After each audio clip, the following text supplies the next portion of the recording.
Cinema শুরুতে আমরা দেখতে পাই একজন ব্যক্তি খুব ভয় পেয়ে আছে, যার কারণে সে সাইকেল নিয়ে পালিয়ে যাচ্ছে। তখনই তার সামনে একজন অচেনা ব্যক্তি একটি ভ্যান নিয়ে আসে আর সাইকেল চালক ব্যক্তির উদ্দেশ্য করে বলে সে যদি তার ফোনটা নিতে চায় তাহলে তাকে তার কাছে আসতে হবে। কিন্তু আমরা দেখতে পাই সেই ব্যক্তিটা কেন জানি না ভ্যান চালক ব্যক্তিটাকে দেখে আরো জোরে পালাতে শুরু করে। এবার সাইকেল চালক ব্যক্তিটা যখন অন্য রাস্তা দিয়ে পালিয়ে যাওয়ার চেষ্টা করছিল, তখন আচমকাই ভ্যান চালক ব্যক্তি তার সামনে চলে আসে আর তার অ্যাক্সিডেন্ট করিয়ে দেয়, যার ফলে ব্যক্তিটার পায়ে খুব চোট পায় এবং সে ন্যাংড়াতে ন্যাংড়াতে পাশে থাকা একটা নর্দমায় গিয়ে পড়ে যায়। ভ্যান চালক ব্যক্তিটার প্রথমে তার সাইকেলটার গাড়িতে তুলে নেয়, এরপরে সে একটা সাদা ড্রেস পরে নিজেকে ঢেকে নেয় আর সে এক ধরনের পয়জন গ্যাস তার সিলিন্ডারে ভরে নেয়। তখনই সেই রাস্তা দিয়ে একজন মহিলা গাড়িতে করে যাচ্ছিল। ব্যক্তিটা গাড়িতে দেখে সাহায্যের জন্য চেঁচাতে শুরু করে, কিন্তু তার আওয়াজ মেয়েটা শুনতে পায় না, তাই মেয়েটা সেখান থেকে চলে যায়। তারপর ওই লোকটা গ্যাস ভর্তি সিলিন্ডার নিয়ে ব্যক্তিটার কাছে আসে। তখন অপর ব্যক্তিটা অনুরোধ করে সে দ্বিতীয়বার এমন ভুলটা করবে না, কিন্তু ভ্যান চালক ব্যক্তিটার একটা কথাও শোনে না আর তার সিলিন্ডারে থাকা পয়জন গ্যাস ব্যক্তিটার মুখে ভরে দেয় আর সেখানে মারা যায়। আসলে এই ব্যক্তিটা এমন কি ভুল করেছিল যার কারণে তাকে এভাবে মেরে ফেলা হলো? এই সব প্রশ্নের উত্তর আমরা কিছুক্ষণ পরেই পেয়ে যাব। এরপর সিন চেঞ্জ হলে এক ফ্যামিলিকে দেখতে পাই, যে ফ্যামিলিতে রয়েছে ডেভিডের ওয়াইফ ক্যাথরিন আর তার দুই মেয়ে, বড় মেয়ে মিলু এবং ছোট মেয়ের নাম রবিন। আজ তারা সবাই মিলে ডেভিডের নিজের বাড়ি অর্থাৎ মিলু আর রবিনে তার বাবা মায়ের সাথে তার দাদা দাদির বাড়িতে ঘুরতে যাচ্ছে, কিন্তু ক্যাথরিন অলরেডি আধ ঘন্টা লেট করে ফেলেছিল।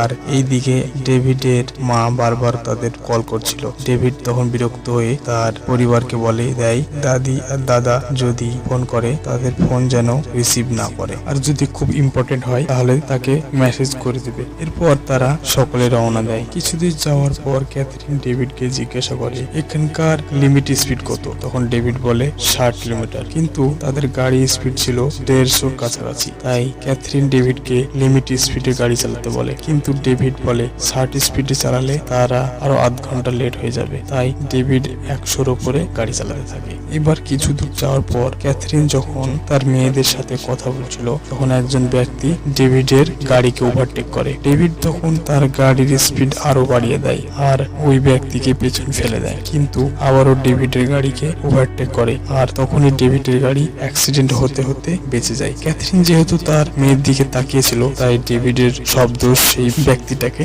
দিতে থাকে। এত বড় ঘটনা ঘটে যাওয়ার পরে ডেভিড তার গাড়ির স্পিড 100-র উপরেই রাখে, কিন্তু কিছু দূর যেতে না যেতেই তাদের সামনে একটা সাদা ভ্যান চলে আসে। সেই ভ্যানের স্পিড খুবই কম ছিল, তাই ডেভিড তাকে ফ্ল্যাশ মেরে সাইড দিতে বলে, এমনকি অনেকবার হরেনও মারে। তারপরেও সেই ভ্যানটি ডেভিডকে সাইড দিতে রাজি হচ্ছিল না। এবার কোনোভাবে সাইড কেটে পাশ করে ডেভিড যখন ওই সাদা ভ্যানটিকে ওভারটেক করছিল, তখনই সেই ভ্যানের চালককে পাগল বলে ইশারা করে, কিন্তু ক্যাথরিন এইসব করতে বারণ করে আর তাকে সামনে এগিয়ে যেতে বলে। আর এই ভ্যান চালক হচ্ছে সেই কিলারটি যাকে আমরা মুভির শুরুতে দেখেছিলাম। এরপর তারা একটা পেট্রোল পাম্পে আসে তাদের গাড়িতে তেল ভরার জন্য। তেল ভরার পর ডেভিড ওয়াশরুমে চলে যায় এবং ওয়াশরুম থেকে বেরিয়ে এসে দেখে ওই সাদা ভ্যান চালক তার পরিবারের সঙ্গে কথা বলছে। এটা দেখে ডেভিড ওই ব্যক্তিটার উপর রেগে যায় আর বলে তুমি এখানে কেন এসেছো? ব্যক্তিটা বলে তুমি আমার কাছে যাতে ক্ষমা চাও। ডেভিড বলে আমি তোমার কাছে ক্ষমা চাইবো কি কারণে? ব্যক্তিটা বলে যাতে তুমি সাবধানে গাড়ি চালাও। ডেভিড ক্ষমা না চেয়ে তাকে সেখান থেকে চলে যেতে বলে। এরপর ডেভিড মন খারাপ করে তার পরিবারকে নিয়ে আবারও যাত্রায় বেরিয়ে পড়ে। কিছু দূর যাওয়ার পর ডেভিড লক্ষ্য করে ওই সাদা ভ্যান চালক তাদের দিকে ছুটে আসছে। ডেভিডও চিন্তা করতে থাকে এর আগে যে 60 স্পিডে গাড়ি চালাচ্ছিল সে কি করে এখন 100-র উপরে গাড়ি চালাচ্ছে? সে আমাদের ফলো করছে না তো? ডেভিড অনেক রাস্তা টার্নিং নেওয়ার পরেও সাদা ভ্যানটা তাদের পেছনে আসছে। এতে ডেভিড শিওর হয়ে যায় ওই ভ্যান চালক তাদেরকে ফলো করছে। তাই ডেভিড ওই ব্যক্তিকে নজর হটানোর জন্য রেড সিগন্যাল না দাঁড়িয়ে চলে যায়। এরপর আরেকটা টার্নিং নেওয়ার পর যখন তাদের গাড়িটা গ্রামের দিকে যাচ্ছিল, তখনই ডেভিড ভয়ে পেছনের দিকে দেখে যাচ্ছিল। আর এইসব ডেভিডের ছোট মেয়ে রবিন দেখে নাই। সে ভাবে বাবা বারবার কেন পেছনের দিকে তাকাচ্ছে। রবিন পেছনে ঘুরতেই ওই সাদা ভ্যানটাকে দেখতে পায় আর তার মাকেও বলে দেয়। ক্যাথরিন যখন ভয় পেয়ে পুলিশকে কল করতে গেলে ডেভিড তাকে বারণ করে আর গাড়ি থামিয়ে ওই লোকটার সঙ্গে কথা বলতে চলে যায়। ডেভিড তার সাথে কথা বলতে গেলে আস্তে আস্তে তাদের মধ্যে মারপিট শুরু হয়ে যায় আর ওই লোকটি ডেভিডের হাত থেকে ডেভিডের ফোনটা কেড়ে নেয়। ডেভিড যখন ফোনটা নিতে যাবে তখনই লোকটা ডেভিডের আঙ্গুল মুচড়ে দেয়। ঘটনাটি বাড়াবাড়ি দেখে ক্যাথরিন ডেভিডকে ছাড়াতে যায়, আর ছাড়াতে গিয়ে ক্যাথরিন নিজেই একটুর জন্য জান হারিয়ে ফেলতো। এইসব দেখে মিলু আর রবিন ভয় পেয়ে কান্না করতে লাগে। ডেভিড তার পরিবারের এমন অবস্থা দেখে শেষমেশ ক্ষমা চাইতে রাজি হয়ে যায়, কিন্তু ভ্যান চালক বলে তার ক্ষমা চাওয়ার সময় পেরিয়ে গিয়েছে। তখন ডেভিড তার এমন ব্যবহার দেখে ভ্যান চালকের ওপর রেগে যায়। ভ্যান চালক তখন গাড়ি থেকে নেমে তার পয়জন গ্যাস ভরতে লাগে। যখন সে পয়জন গ্যাস ডেভিডের মুখে মারতে যাবে, তখনই ডেভিড সেখান থেকে পালিয়ে গাড়ির দিকে যেতে থাকে। ডেভিড সবাইকে তাদের গাড়ির কাজ বন্ধ করতে বলে, কিন্তু তার আগেই লোকটি তাদের গাড়ির মধ্যে গ্যাস স্প্রে করে দেয়, যার ফলে তারা কেউ গাড়ির মধ্যে শ্বাস নিতে পারছিল না, আর তাদেরকে না চাইতেও সামনে গাড়ি দাঁড় করাতে হয়েছিল। ডেভিড এবার তার দুই মেয়েকে গাড়ি থেকে নামাতেই তারা বমি করতে শুরু করে দেয়। ক্যাথরিন যখন তাদেরকে তাড়াতাড়ি গাড়ির কাছে আসতে বলে, এবার তারা যখন তাড়াতাড়ি গাড়ি ছাড়তেই যায়, তখনই তাদের গাড়িটা সেখানে ফেসে যায়। আর ততক্ষণাৎ ওই ভ্যান চালক চলে আসে। সেই কিলার যখন তার গাড়ি থেকে পয়জন গ্যাস বার করছিল, তখন ডেভিড তার গাড়ি ধাক্কা মেরে সেই গর্ত থেকে উঠিয়ে নেয় এবং তারা সেখান থেকে পালিয়ে যায়। এরপর তারা কোনোরকম যান বাঁচিয়ে পুলিশ স্টেশনে চলে আসে আর পুলিশকে তাদের সঙ্গে ঘটে যাওয়া সব ঘটনা খুলে বলে। অপরদিকে সেই ব্যক্তি ডেভিডের ফোনের লক কোনোরকম ভাবে খুলে নেয়, আর সেই ফোনের সাহায্যে ডেভিডের বাবা মায়ের ঠিকানা পেয়ে যায় আর সেখানে চলে আসে। আর তখন কিলারটি ডেভিডের মাকে বলে ডেভিডের ফোনটা সেই রাস্তায় কুড়িয়ে পেয়েছে আর তাতে এখানকার ঠিকানা পেয়েছিল, তাই সে এখানে চলে এসেছে। কিলারটি ভেবেছিল ডেভিডের মা তাকে হয়তো প্রথমে ভেতরে নিয়ে যাবে, কিন্তু ডেভিডের মা তাকে ফোনটা দিয়ে চলে যেতে বলে। কিলারটি তখন বলে এই ফোনটা আমি পেয়েছি, আমার মনে হয় আমাকে দেওয়াই ঠিক হবে। তাই তার মা তবুও রাজি হচ্ছিল না। কিলারটি চালাকি করে তার পায়ের ক্ষত চিহ্ন দেখিয়ে বলে আপনাদের বাড়িতে কি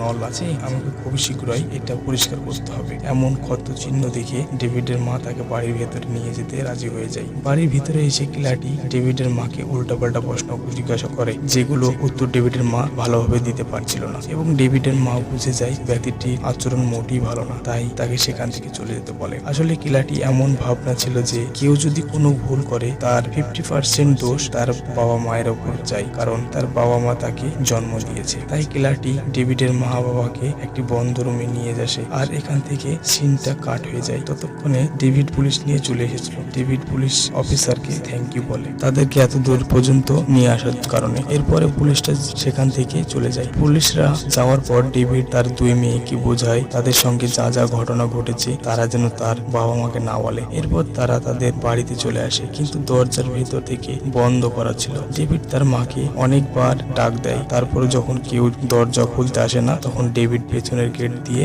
বাড়ির ভেতরে ঢুকে যায় আর তার ওয়াইফ আর মেয়েকেও ভেতরে নিয়ে আসে। বাড়ির ভেতরে এসে মিলু আর রবিন যখন তাদের দাদিকে খুঁজতে উপরে যায়, তখন তার দাদিকে পেয়ে যায়, কিন্তু বন্ধ অবস্থায়। ডেভিড যখন দেখতে যায়, তখনই হঠাৎ করে সেই কিলারটি তার উপর পয়জন গ্যাস দেয়। ডেভিডের মুখের ওপর কিছুটা পড়লেও একটুর জন্য বেঁচে যায় আর পালাতে পালাতে বাড়ির বাইরে চলে যায়। আর আমরা দেখতে পাই পয়জন গ্যাস তার মুখের ওপর পড়ার ফলে তার মুখটা জ্বলে গিয়েছে, যার ফলে সে আস্তে আস্তে দুর্বল হয়ে পড়ছিল। কিন্তু তারপরেও সে তার সাহসিকতার সাথে বাড়ির দেওয়াল বেয়ে যে রুমে তার পরিবার নিজেদেরকে লক করে রেখেছিল, সেখানে ডেভিড কোনোভাবে পৌঁছে যায়। আর তার মা তাড়াতাড়ি করে ডেভিডের পুরো শরীর যাতে পয়জন না ছড়িয়ে যায়, সেজন্য তার মা ডেভিডকে গরম জলে স্নান করিয়ে দেয়। এরপর সিন চেঞ্জ হলে আমরা দেখতে পাই সেখানে অনেক পুলিশ চলে এসেছে। তারা সবাই কিলারটিকে খুঁজে বেড়াচ্ছে, কিন্তু তারা কেউ কিলারটিকে কোনো খবরই পাচ্ছে না। মিলু, রবিন ও তার মাকে পুলিশের গাড়িতে বসানো হয়। তাদের বাবা